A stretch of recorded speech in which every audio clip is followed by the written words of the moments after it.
Oi, gente! Eu tô aqui com a minha primeira entrevistada do canal, que não podia deixar de ser, porque eu sou muito fã dela. Primeiro eu vou contar onde eu tô. Eu tô na DAS. Quem me conhece um pouco sabe que eu sou apaixonada pela DAS, porque eu tenho uma história pessoal com essa delegacia, a divisão anti-sequestro aqui da Polícia Civil do Rio de Janeiro. Eu escrevi um roteiro de um longa, de uma série sobre a DAS, essa gestão atual do Dr. Cláudio Góes. Então eu venho captando e pré-produzindo esse projeto já tem uns 2 anos. Só que hoje eu tô com uma entrevistada especial que eu conheci fora daqui, por acaso, mas que faz um trabalho não só com a DAS, como faz um trabalho com outras polícias, faz um trabalho com a PM, faz um trabalho no choque da PM, no BOP, que é a Mônica Zariti, que é fonoaudióloga, especialista em comportamento comunicativo. Vocês vão saber tudo que ela faz e vão ficar assim apaixonados, como eu fiquei também.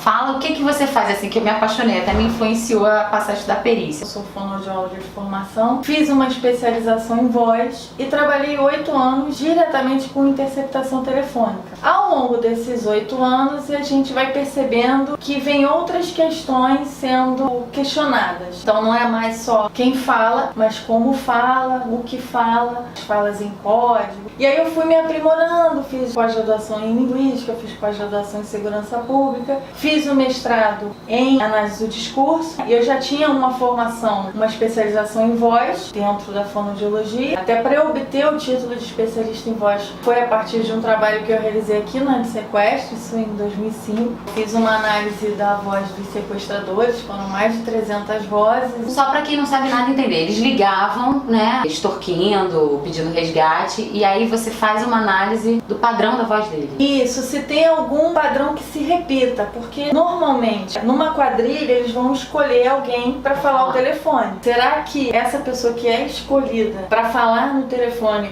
com a família da vítima, para negociar o sequestro, eles têm um padrão? Esse padrão se repete? E aí eu fiz essa análise, digitalizei os arquivos. No que digitalizei, recortei e fui analisando esse padrão de comunicação dos sequestradores e aí consegui identificar alguns padrões que se repetem. Que faz todo sentido, porque eles não vão escolher qualquer pessoa para falar no telefone, né? Tipo o quê? Um padrão que você possa falar? Assim, então existe um padrão de velocidade de fala, a entoação ela vai se modificando ao longo do sequestro, tem um momento inicial, depois tem a parte da negociação propriamente dita, depois o finalzinho, que é chamado de gincana. Tem etapas, e nessas etapas a forma de se comunicar do sequestrador também vai se adaptando, e isso se repete em vários sequestros. O que isso dá pra polícia? A gente consegue, por exemplo, saber um momento de... em que momento estaria mais ou menos essa negociação. Se eles estão perto de repente, de se entregar, se eles Sim, alguns outros elementos que são importantes para a investigação também, que aí ficam mais que a gente não vai encobertos, falar. né? Então aí a partir desse trabalho eu fiquei um tempo afastada da antissequestro e comecei a me especializar não somente em comportamento verbal, mas no comportamento linguístico como um todo. E aí essa parte do não verbal também que atua de forma muito forte. Que é tipo Lie to Me, que é seu rosto, seu corpo dizendo aquilo que você não tá falando com a fala. Isso. Ou dissimulando, falando outra coisa, mas o seu corpo está denunciando. Isso, então a gente tem vários elementos, tem elementos linguísticos da materialidade da comunicação que podem ser analisados e também tem aqueles outros elementos que são não verbais, que é a expressividade facial, a gestualidade e algumas respostas fisiológicas do organismo. Isso pode ser analisado e isso passa uma informação. E aí eu fui me especializando em analisar essa comunicação não verbal dentro da área de segurança pública. Isso que eu queria te perguntar a diferença. Eu posso estar enganada, você me corrige. Aqui na DAS, por exemplo, eu imagino que você faça uma coisa no durante, né? Do pedido de resgate, da extorsão e até no pós, de analisar interrogatório, depoimento. Mas, por exemplo, na PM, gente, eu fui num treinamento que ela deu no batalhão de choque da PM, maravilhoso. Por exemplo, na PM você faz um trabalho, eu não sei se é diferente ou se é igual, aí você me corrige, de antever comportamentos, porque a PM é uma polícia que vai tentar evitar um comportamento. Aí dependendo do batalhão, daquele grupo, a instrução é adaptada para aquele grupo.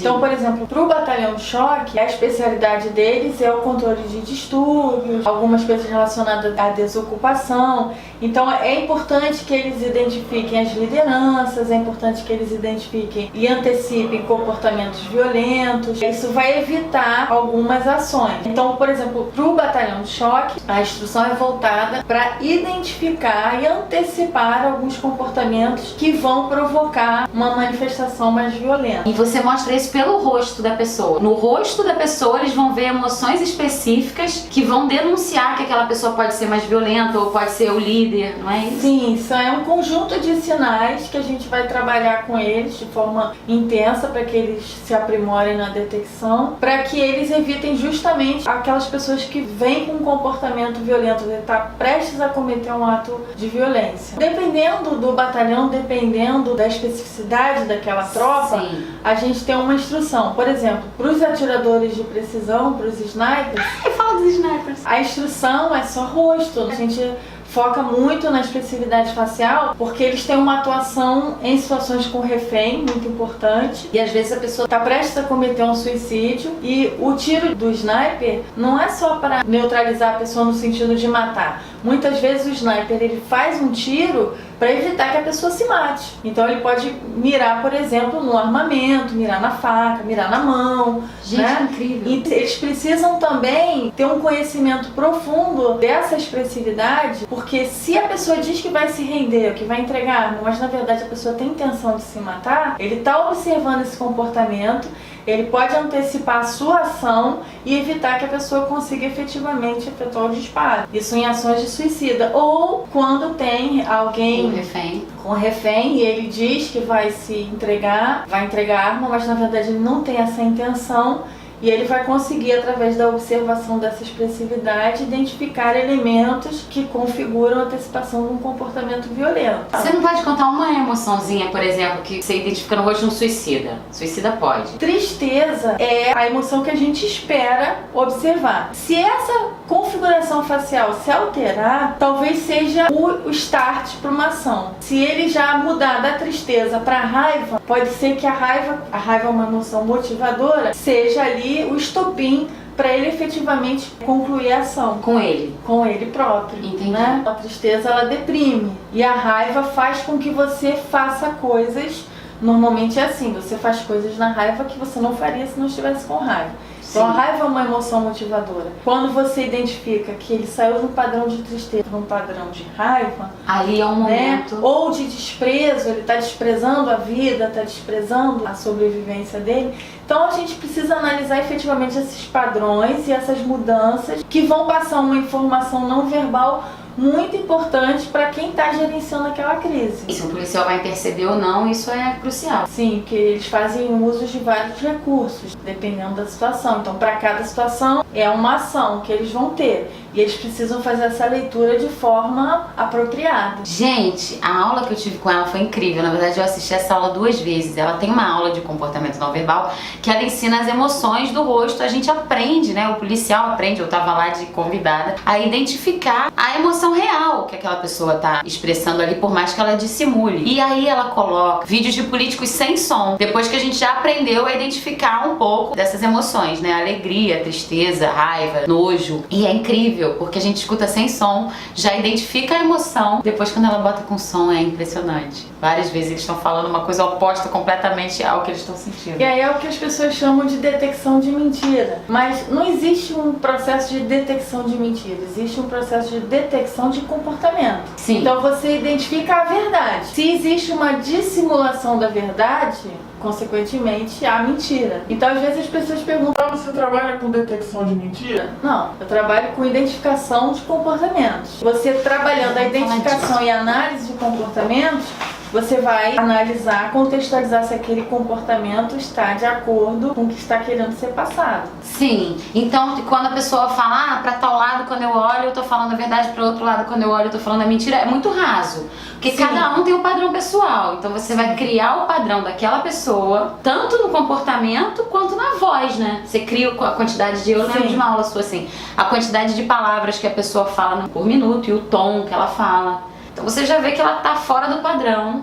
em alguns momentos isso significa emoções diferentes. Isso, quando a gente fala em analisar o comportamento comunicativo, a gente tem várias ações, né? Então tem a emissão vocal, a voz é a emoção, né? Você como atriz sabe a importância da voz nisso. Então a voz carrega muita emoção e a voz é produzida por músculo. Então qualquer tensão muscular vai ter um impacto na voz. Então eu consigo monitorar essa tensão vocal. E aí eu tenho tensão vocal, eu tenho um conteúdo linguístico, que é a análise do discurso. Então eu consigo analisar linguisticamente essa produção, os pressupostos, os subentendidos, as palavras que a pessoa usa mais, as falhas, os reparos. As palavras que as pessoas ficam pensando, aí ficam então. Os prolongamentos, isso tudo a gente consegue, através de um monitoramento por software, identificar o padrão da pessoa e quando ela sai desse padrão. Né? Então aqui a gente já tem dois elementos. Aí a gente tem a expressividade facial, a gestualidade e as respostas fisiológicas do organismo, que a gente tem respostas fisiológicas, né? Coisas que a gente faz, independente da nossa vontade.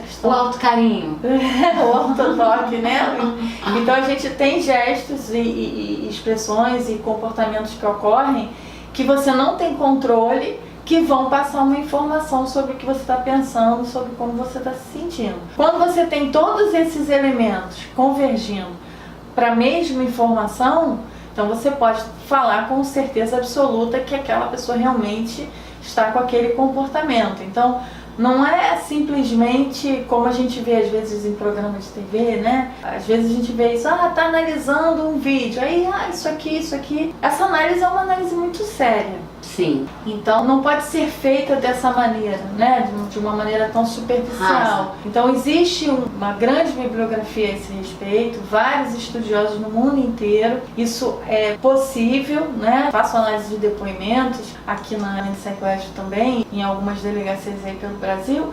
Isso dá um resultado muito positivo, mas isso eu gosto muito de frisar que é um trabalho sério, não é uma brincadeira, né? Não dá para ser feito em tempo real, em público, por exemplo, né? É uma coisa que requer realmente muita atenção, detalhamento. A gente precisa, como você falou, ter um padrão dessa pessoa. Esse padrão ele pode ser retirado até do momento daquela entrevista, não precisa ser um padrão anterior, mas eu preciso analisar aquela pessoa como um todo, tirar um padrão para observar as variações, né? Então, eu fico pensando, ela dá consultoria em várias polícias, DAS, Choque, BOP, pros snipers e tal. Então, como é que é ser mulher, ser mãe, ser maravilhosa e transitar nesses ambientes e fazer esse trabalho? É bem tranquilo, eu nunca tive problemas. É muito interessante quando você apresenta o trabalho e eles começam a usar aquilo que você está apresentando e eles começam a respeitar. Então você cria um círculo de respeito, de atenção. Todos são muito cuidadosos. Nunca tive um problema por ser mulher. Tive problema no início para apresentar o conteúdo. Problema não, mas o policial, ele é operacional. Então, eles, como tem um treinamento, como tem academia de polícia, como tem uma série de instruções, muitas vezes eles acham que uma pessoa de fora talvez não tenha algo a acrescentar. Mas a partir do momento que você rompe essa barreira e você mostra para eles, olha, esse conhecimento é importante para vocês, que foi o que aconteceu lá no BOP em 2014. Eu apresentei um conteúdo, comecei a trabalhar esse conteúdo com eles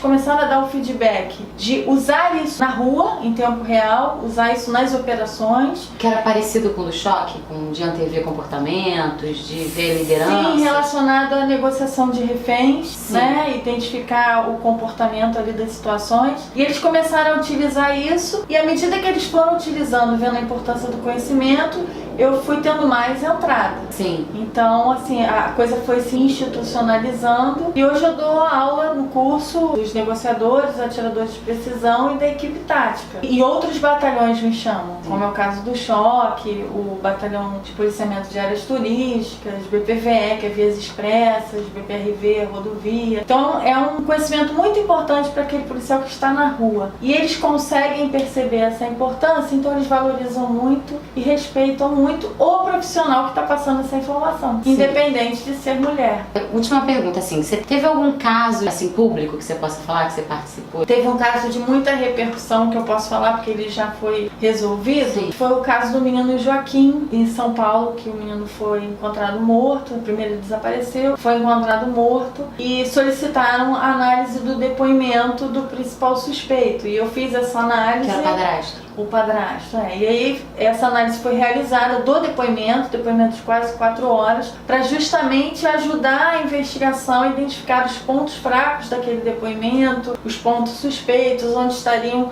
os elementos que os policiais deveriam investigar melhor. E aí esse laudo foi utilizado para fundamentar o inquérito do pedido de prisão e foi usado também pelo Ministério Público na denúncia. O Guilherme Longo, o padrasto, ele acabou fugindo para a Espanha e foi preso na Espanha e acabou confessando. Então é um caso que já foi bastante falado e já está solucionado. Emblemático até. E foi Sua participação foi super importante. Foi um dos casos que eu trabalhei. Eu atuo muito em casos assim, porque às vezes os delegados eles não têm muitos elementos e eles precisam de algumas informações. Às vezes uma informação que você dá, olha, foca nessa questão. Essa questão. Foca no momento que ele deu a precisa- mamadeira. Eu lembro de alguma coisa assim, você contando. Aham. Que mudava o padrão dele falar depois do mamate, um E negócio. aí a gente analisa todos esses elementos da emissão vocal, comportamento linguístico, expressividade, gestualidade, e aí diz, olha, nesses pontos ele está fora do padrão dele, então com certeza são pontos críticos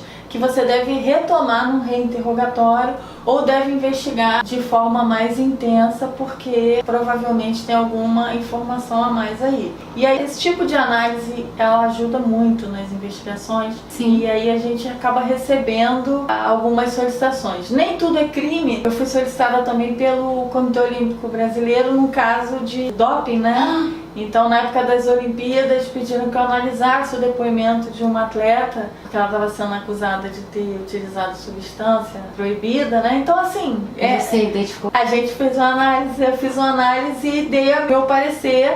Ela foi julgada, mas esse parecer ajudou no processo lá dela. Ai, gente, é muita coisa pra perguntar. Até foi legal uma coisa que a gente conversou, que eu queria falar no vídeo, que como eu sou atriz, depois que a gente saiu de uma aula com ela maravilhosa sobre as emoções e tal, ela falou assim, você vai usar isso como atriz? Eu falei, Mônica, não sei se como atriz, porque o que eu aprendi como atriz é que eu tenho que ter o sentimento verdadeiro e o rosto vai denunciar que o meu sentimento é sincero.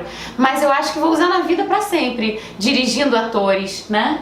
Vendo a veracidade desses atores atuando, até com um boy a gente tenta às vezes padronizar um boy pra saber o que ele tá falando. Normalmente é uma aula que é muito procurada por mulheres.